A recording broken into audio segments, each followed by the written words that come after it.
Hello everybody, and welcome to week 3 of the English as a Medium of Instruction for Academics MOOC. Thank you again for your contributions. I think we've had a really good time reading about your contexts, your preferences and your experiences, both as learners and as educators. And that's something I will talk about just very briefly, because I know Mary has made a number of interesting insights, and she will be with you after I've said my bit. So I won't take too much time from Mary because, as I say, she has some wise words to share. But I'll just mention kind of a continuation of last week's comment, which is really about transcending kind of simple narratives within higher education, because we teach in complex environments. And I said higher education, but many of you are not teaching in higher education, but are bringing insights from other areas of education, which are also, they also transcend a simple narrative or a simple guide. I'll use an example of the slide share task. So we asked you to find examples of presentations and comment on the positive and negative aspects of these. And I think what that brings out is the context, the experiences, and what informs your judgment. And that's really important. And it reminds me of an academic argument I had a few years ago now with a quantitative researcher from America who claimed that this was the best typeface to use. These were the best colours to use, and you know, everything in absolute terms. And you know, I contended that such things don't really exist, because, you know, the audience bring their own interpretation. We bring our cultures with us, our preferences, our experiences. And I feel that I was right in that discussion, looking at your responses and looking at the different frameworks, the different ideas that you bring to these slides. And most of you are bringing the idea that this is your area of interest or your area of expertise. And within that, there's an understanding and an expectation of what it will look like. You know, how much text will there be? What kind of styles of presentation will be most effective? So, and that's one example of how we can build a framework of a common understanding, but recognizing within that understanding that we have our own audiences, our own expectations, and our own experiences that guide our judgments and our evaluations of what's good practice and not so good practice. So thank you very much for that. The other thing I was going to mention is about groups of speakers. So we often talk in simple terms about, for example, native and non-native speakers, or language teaching versus content teaching.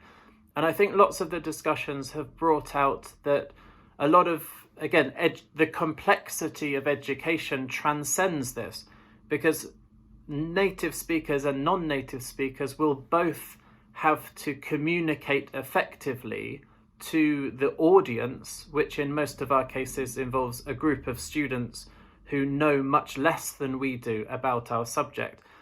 And then, you know, this involves, you know, modifying our language, modifying our communication style, but also our pedagogy. So how we reach these people, what we ask these people to do, not just to receive information, but to engage critically with the topic, to develop knowledge and, you know, strategic knowledge, active knowledge, engaged knowledge, you know, around that topic with criticality and with, you know, effective communication skills. So the lines between language teaching and English medium education, but I think all higher education, it's not as defined or as distinct as it used to be.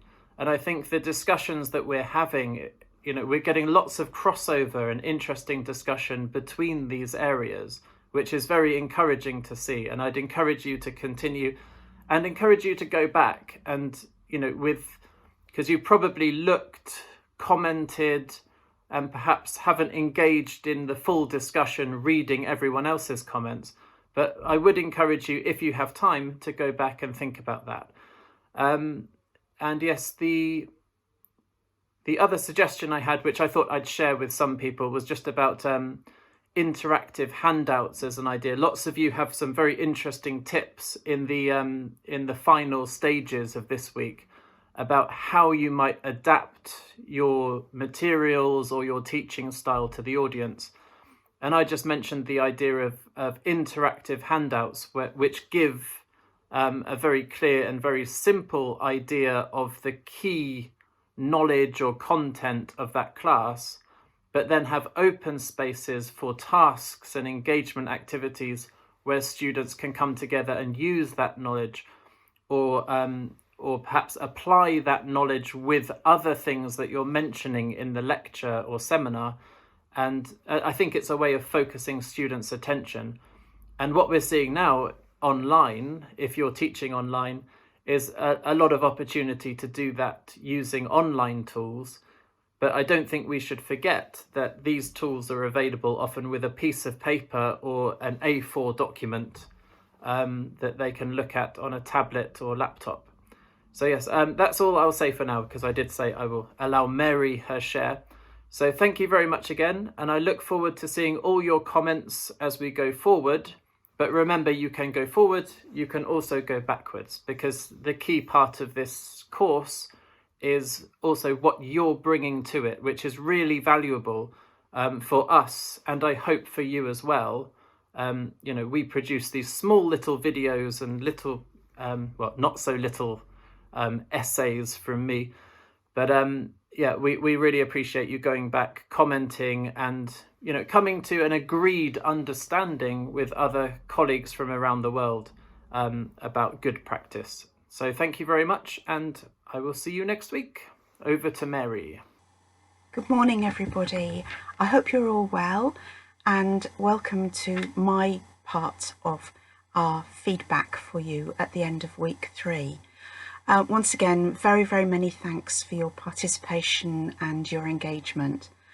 I'm going to try and make this brief. I think sometimes I speak too much, so I really am going to try and make this short.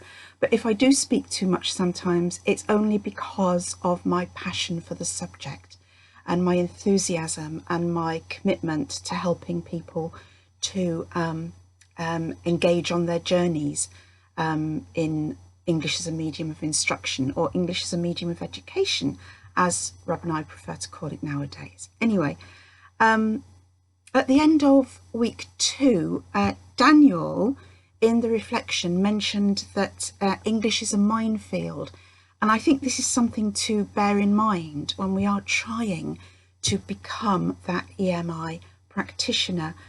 He talked about the plurality of English, referring mainly to its linguistic forms. And if we then add to all the pedagogical issues, issues around interculturality, given the nationalities and cultural backgrounds of people in our classes, and then thinking about technical issues that are very prominent in our lives at the moment, educators in EMI contexts have an enormous number of decisions to make in order to deliver their content in really to the best of their ability.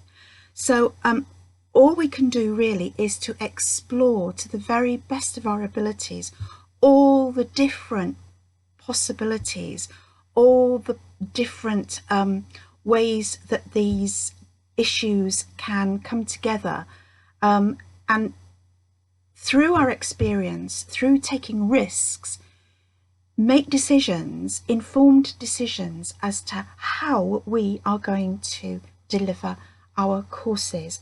And what I want you to feel at the end of these 4 weeks with us, I want you to feel empowered to take on some of those risks and to take on, the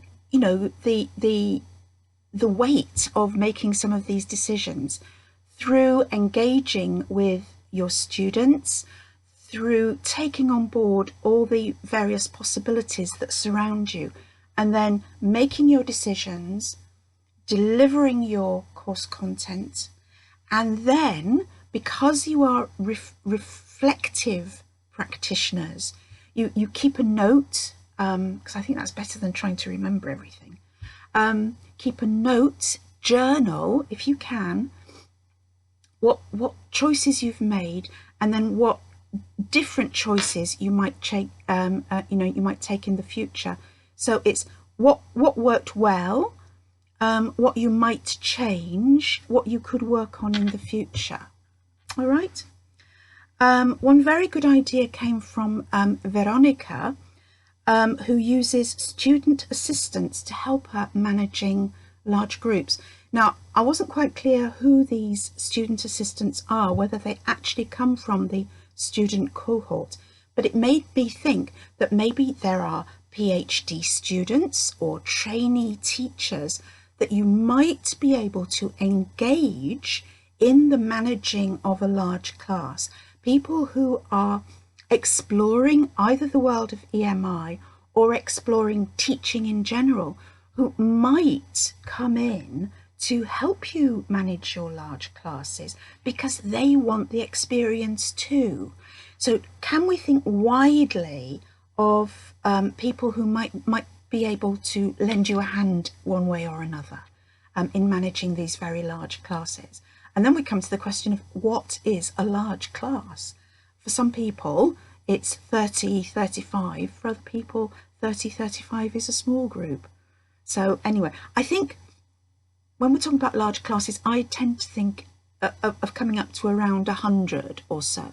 But, that's in our own different contexts. The other thing I wanted to mention, thanks to David, a really important point, and a number of you reflected on the power of telling stories and anecdotes and so on. Some people don't do this, and that's absolutely fine because we've all got our individual styles. But for me, stories are universal. I think we all grow up with stories. And if you can insert a meaningful, for one reason or another, a meaningful anecdote at some point in a lecture, then it can be incredibly powerful, as I said before, for the students. And the other thing is, as well as telling stories, if it's something to do with yourself, then you do come across authentically to students. Now, it might not be your style.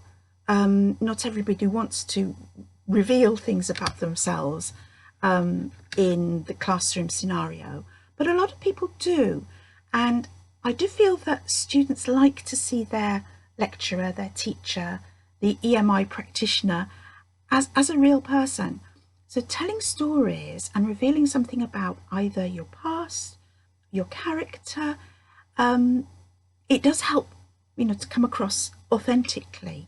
And I think students appreciate it. The other thing I wanted to mention, and it all really stems from thinking about stories and the lecture as a story with a beginning and a middle and an end. And this is good practice, whether we're talking about EMI lectures or sessions or any good practice in the classroom. The beginning, the middle and the end. How many of us really pay attention to the ends of our sessions? We often think of ways of gaining students' attention in the beginning and how we might chunk the content and so on and move through the content. Do we all actually plan the ending? I don't know. So many times I've observed a teacher and a bell has rung or something of that nature has happened. The students have started to pack up their belongings because maybe you've gone on a little bit too long. So think about the ending of your lecture.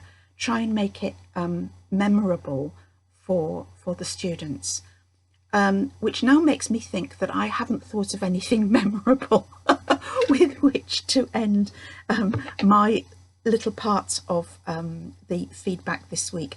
I don't know what Rob will have said to you before this, so I know that I echo what he said because our thoughts are very much complementary.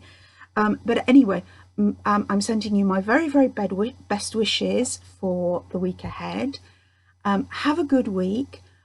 Week 4, our final week with you, although of course the course will be open for a further 2 weeks after week 4, and we will be commenting during those weeks, but there won't be this tutor review. So next week is the final chance for you to post a question in the videoed review for Rob and I to read and then comment on in this recording next week, which will be Friday the 12th of June. So do take care of yourselves and have a good week. See you next Friday. Bye bye.